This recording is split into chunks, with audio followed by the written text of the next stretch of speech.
ایک बादशाह था जो अपने इंसाफ के लिए मशहूर था। एक दिन वो शहर के चक्कर लगा रहा था कि उसकी नजर एक नौजवान लड़की पर पड़ी जो अपने बीमार बाप के लिए दवाई ला रही थी। इसके चेहरे की मासूमियत और गम की झलक ने बादशाह के दिल पर चूट की। बादशाह ने अपने वजीर से पूछा, ये लड़की कौन है? वजीर ने जवाब दिया, बादशाह सलामत, ये आपके फौज के साबिक कमांडर जनरल नासिर की बेटी है, जो अब बीमार और मुफलिस हो चुका है। बादशाह ने दिल में फैसला किया। इसने जनरल नासिर के घर एक कासिद भेजा। बादशाह तुम्हें एक अहम काम सौंपना चाहते हैं। ये खत दूर दराज के पहाड़ी किले के हाकिम को दो और इसका जवाब लेकर आओ। नासिर बूढ़ा और बीमार था, लेकिन बादशाह का हुक्म मानना उसका फर्ज था। इसे खत अपनी बेटी समिया को दिखाया। समिया ने कहा, अब्बू, आपकी सेहत इस सफर के काबिल नहीं, मैं आपकी जगह जा सकती हूँ। नासिर ने इनकार कर दिया, लेकिन समिया ने इसरार किया। आखिरकार वो रजामंद हो गया। समिया ने अपने बाप का घोड़ा सधाया, मर्दाना लिबास पहना और रास्ते की तमाम मुश्किलों के लिए तैयार हो गई। इधर बादशाह, जो दर हकीकत नासिर को शहर से बाहर भेजकर उसकी बेटी से मिलने का मौका ढूंढ रहा था, में सुनना कि समिया खुद सफर पर जा रही है। इसका इरादा और भी पुख्ता हो गया। जैसे ही समिया ने सफर शुरू किया, बादशाह एक आम आदमी की तरह कपड़े पहनकर नासिर के घर पहुंचा। इसने दरवाजा खटखटाया। बूढ़े नासिर ने दरवाजा खोला। बादशाह को देखते ही वो हैरान रह गया। बादशाह ने कहा, नासिर, मैं तुम्हें देखने आया हूं। नासिर ने अदब से कहा, बादशाह सलामत, ये किस किस्म का एजाज है कि आप खुद मेरे गरीब खाने में तशरीफ लाए। बादशाह ने कमरे का जायजा लेते हुए कहा, तुमने ममलिकत के लिए बहुत कुछ किया है। मैं तुम्हारी बेटी समिया की शादी एक मुअस्सिस खानदान में करवाना चाहता हूँ। नासिर की आंखों में चमक आ गई।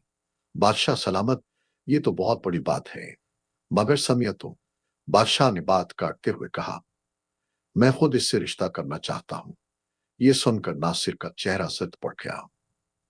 इसने बादशाह के कदमों में गिरकर इल्तिजा की, मालिक, मेरी बेटी एक आम सी लड़की है।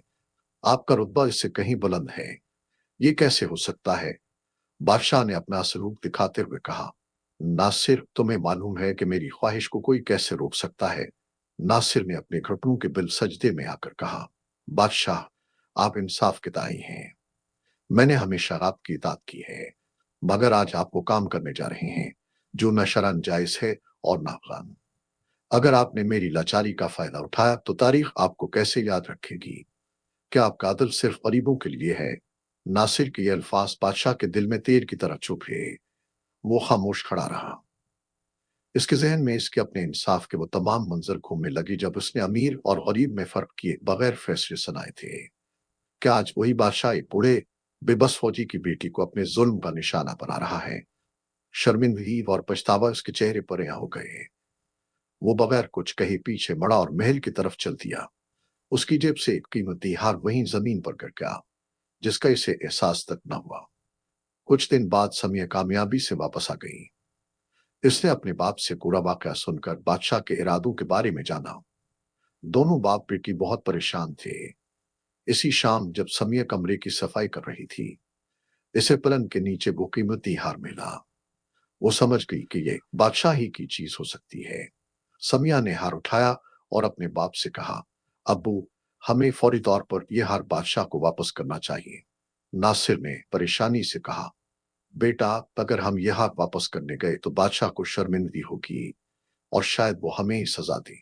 समिया ने मंदी से जवाब दिया, नहीं अबू, अगर हम ये हाथ रख लेंगे तो ये चोरी होगी, और अगर हम खामोश रहे तो बादशाह को यकीन हो जाएगा कि हम उसके राज जानते हैं और उसे ब्लैकमेल कर रहे हैं। सिर्फ सच्चाई और ईमानदारी ही हमें बचा सकती है। अगले दिन नासिर और समिया दोनों महल में हाजिर हुए। दरबारी हैरान थे कि ये गरीब बाप बेटी यहाँ क्यों आए हैं।